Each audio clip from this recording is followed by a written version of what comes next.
Hello everyone, New Year's is coming soon. Apparently, it's due to global warming. Our winters are getting shorter and shorter every year. There's still no snow. Well, in Kuzbas, things are different. Just look at this Christmas tree they put up for the locals.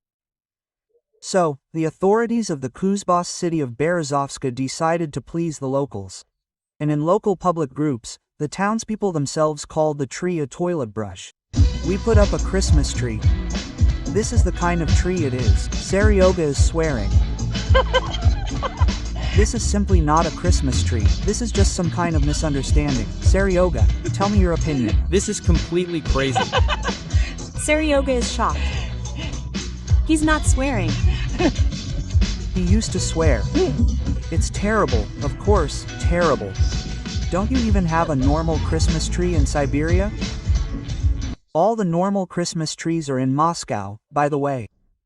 And do you like the Christmas tree? Russian shopping malls are increasingly starting to resemble a warehouse. After the authorities passed a law, next year all sole proprietors will be forced to pay a tax of almost 22% on turnover over 10 million. Many entrepreneurs who opened retail outlets in the market have begun to close. Some shopping centers say that if this trend continues, they will be forced to either convert their ITCs into warehouses or close altogether, as maintaining a shopping center is very expensive. Naturally, the shopping centers themselves aren't blaming the new law. Who's going to take the risk? They're blaming the marketplaces. Currently, 580,000 square meters are leased out for warehouses, and this is PJSC, the Taganrog Aviation Technical Complex named after Beria. This is what it looks like. By the way, they make parts for the A-50 aircraft here. And people work on these same machines in a great superpower, the envy of the whole world. This one is number 93, that's the youngest.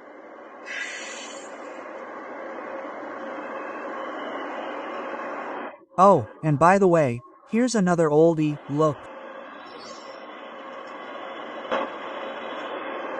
Anyway, it's number 74.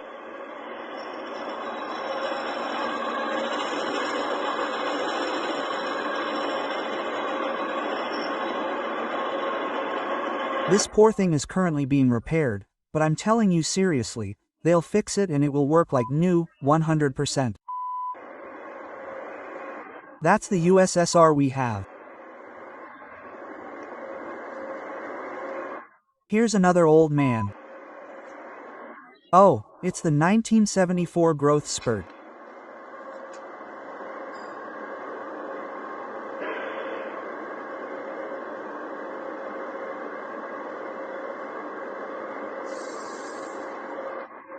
That's what our machine tools are like, friends.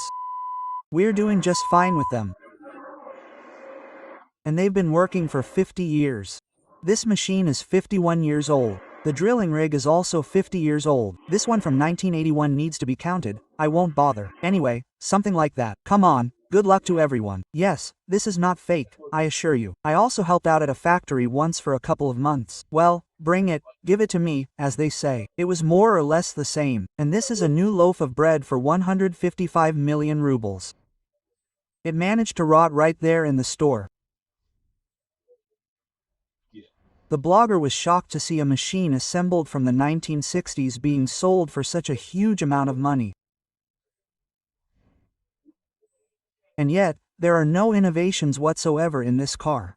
Crooked metal, terrible welding, screws screwed directly into the body, and so on. Not all are so crooked, yes, I'll say it again, and the assembly line for these SGR cars, this old truck line is called the assembly line from 69. Since 69, it hasn't changed at all in terms of workmanship, metal, or paint. There's a separate assembly line at the Ulanovska plant, and that's what makes them. And it costs $1 million? Yes, 1,600.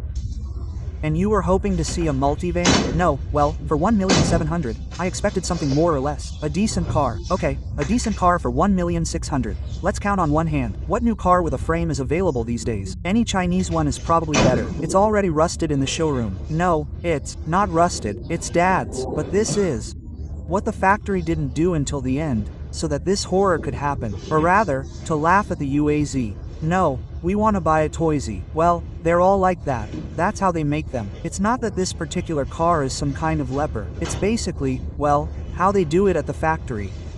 I get it.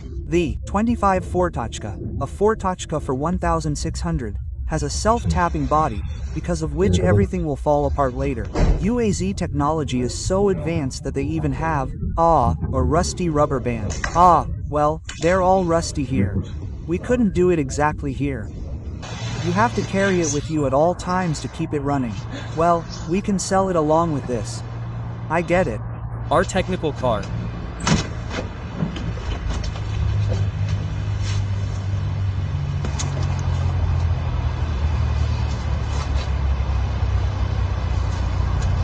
In short, we want to send it to the manager. We want to send a video to the manager so that he can decide whether we buy it or not. This is it. This is factory stuff. Yes, without even a corrugation. You need to have fun, as they say, buy it and don't be too hard on yourself. The car is, after all, made for extreme conditions. Luckily, we have plenty of those in our country. And Peskov commented on the searches at Yermak's place and said that this is evidence of corruption in Ukraine. It's not a growing political scandal, but a corruption scandal, which, in fact, is currently shaking the political system of this country in all directions. What will be the consequences? Obviously, extremely negative. But what exactly, I don't think anyone can predict right now, but the situation for Ukraine is very difficult. Let me remind you that last year, when officials in Russia were arrested for corruption, Peskov said that this showed that the law in Russia works. That is, they arrested one official, but everything collapsed here. I think they arrested literally a dozen officials there in a month. The law works. Well done. Yes, the contrast, of course, with Peskov, is colossal, I would say. For example, property worth 1.6 billion rubles was confiscated from Dmitry Frolov, former deputy head of Rostekhnadzor. This was reported by the Prosecutor General's office. From 2012 to 2023, he registered 40 properties and 7 expensive cars in the names of close relatives. Meanwhile, the United States is ready to recognize Russia's control over the peninsula. According to the publication, the Trump administration is considering recognizing Russian control over the peninsula and other occupied regions as part of a possible peace agreement. According to the publication, Special Representative Yutkov, along with Trump's son-in-law Kushner, may personally convey this proposal to the Russian president. And UFC star Jon Jones received a free apartment from Kadyrov in Chechnya.